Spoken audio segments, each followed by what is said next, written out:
Today on the CTV News at 5, the SPCA begins its investigation into the handling of a suspected rabies case. Plus, coyote concerns, another warning from police. And CRTC releases new rules for cell phone contracts. So you definitely see a difference there. CTV News with Jackie Scantlebury. Good afternoon. An investigator with the SPCA is in southern Alberta today, hoping to find out why the Canadian Food Inspection Agency didn't launch an immediate investigation into a suspected rabies case in the Lethbridge area.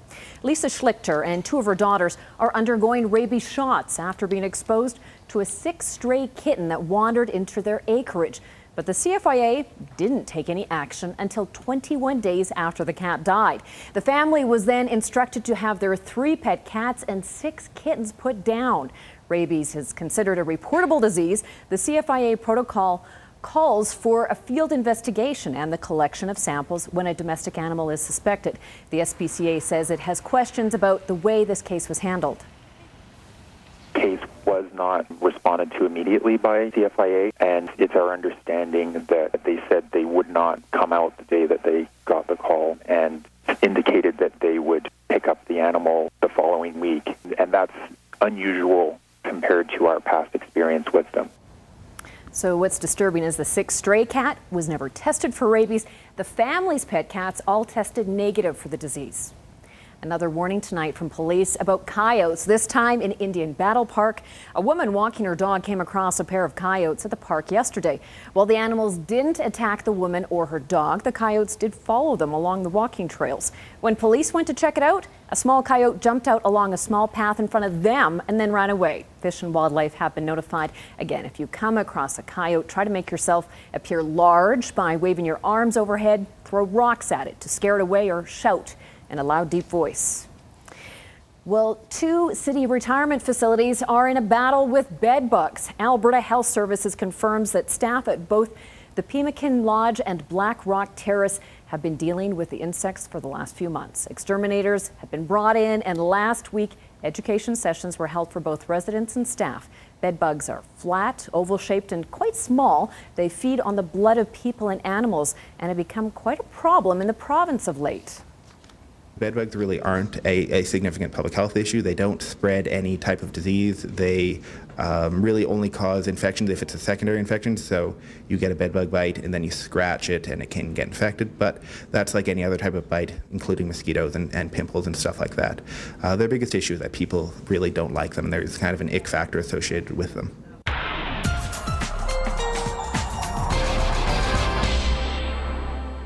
Dory Rossiter, after today, sunshine and more sunshine. Yeah, I know. And after the weekend, you know, it pretty much played out the way we thought it would. We'd have a 50-50 weekend, sunny on Saturday, and then, you know, that instability really kicked in on Sunday afternoon, and there was areas that got hail and strong winds. But all that is going to be a memory after we get past today. Precipitation and taps are going to be turned off, and I'll tell you why in a couple of minutes. Thank you, Dory.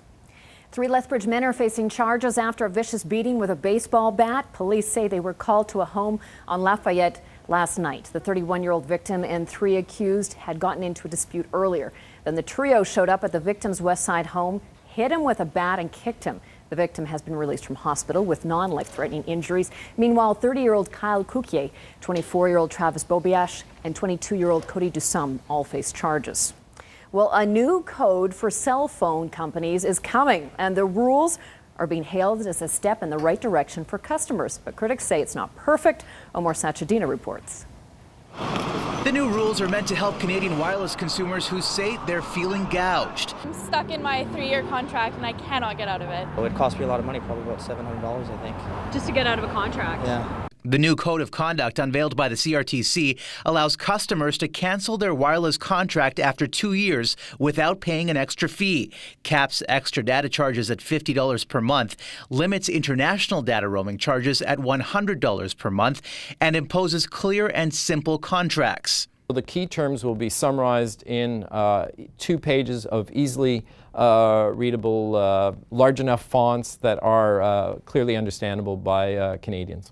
Consumers will also be able to have their phones unlocked after 90 days or immediately if the device is fully paid for, giving them the option of using another provider while they are traveling abroad. My son has a smartphone. I worry about getting hit with his bills. So I'm glad there's some control there now.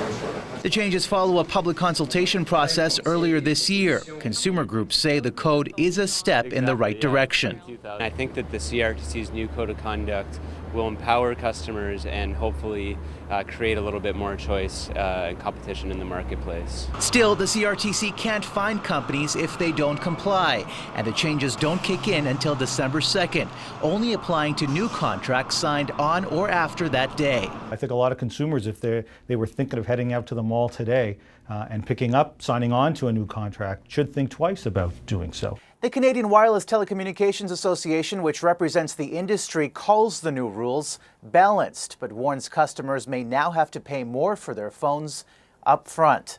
Omar Sachedina, CTV News, Ottawa.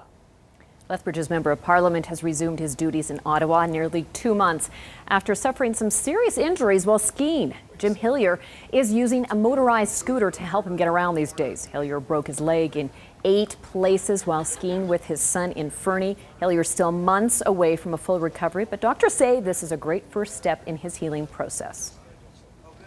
Coaldale's mayor says they're taking every precaution when it comes to the safety of employees in the town office. The office was closed on Friday as a precaution after officials learned of soil contamination beneath the building. Some 30 years ago, the location was actually the site of a gas station. A report by WA Environmental Services warned of unacceptably high levels of certain contaminants in the soil, but showed that the staff weren't in any immediate danger. The town's mayor says they're continuing to monitor the situation closely. We're doing mitigation at the town office to improve air quality all the time, and so we're implementing some more mitigation measures to keep the air quality in good stance for the employees and make sure that they have a good environment to work in. Meanwhile, the city of Lethbridge has given the go-ahead to open a daycare in a residential neighborhood, but some of the neighbors in the area aren't feeling so neighborly about it. Jeanette Rocher reports. Ann Oros and her co-workers are passionate about childcare. 44% of childcare is not licensed and regulated in Canada. There's only 56% covered. And that just includes like quality of life standards. So 44% of children are not getting, for sure, quality standards. That's why she and 3 of her colleagues have purchased a house on the south side of town and plan to turn it into a licensed daycare. It's a great hub of the community. Henderson Park is just down the street, and it just seems like a really great place to raise children. Her future business will accommodate 34 children and employ 5 staff members. But the thought of it has neighbors like Kim Oss and her husband Don feeling uneasy. The Osses live right across the street from the future site. They, along with 3 of their neighbors, made an appeal to the city to stop the daycare from opening. Yes, we know kids need a place to go, but it's a residential neighborhood. It's an older neighborhood. Corner of 28th and 6th Ave South is busy with a blind corner, and one of the concerns of neighbors is the increase in traffic flow in an already busy area. Potential accidents are there all the time. To increase the traffic flow, people stopping, kids walking across the street, makes you nervous. Noise level will increase, which isn't fair in a residential area. And what about parking? The city is actually going to give us 2 15-minute loading zones on the east side of our house along 28th Street. And also we plan to carpool to open up some more space in our driveway. For the Osses, this may only be taking care of part of the issue, still leaving other concerns unaddressed, like their property value and the noise level of 34 kids. 34 is where they can start, but actually if they develop the basement, they can reapply. The numbers could double.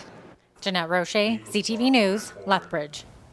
Now, the daycare will open, but the city says it's looking into making the area on 6th Avenue a no parking, no stopping zone and install 15-minute loading signs outside. Later this month, the team of 7 members will take part in a bold 200-kilometer bicycle ride to raise money for the Jack 80 Cancer Center. They call themselves Team Jack, and their goal this year is to raise over $17,000 for the Jack 80 Cancer Center during the Ride to Conquer Cancer. Later this month, they will join other teams from around Alberta for a 2-day bike ride along the Rockies.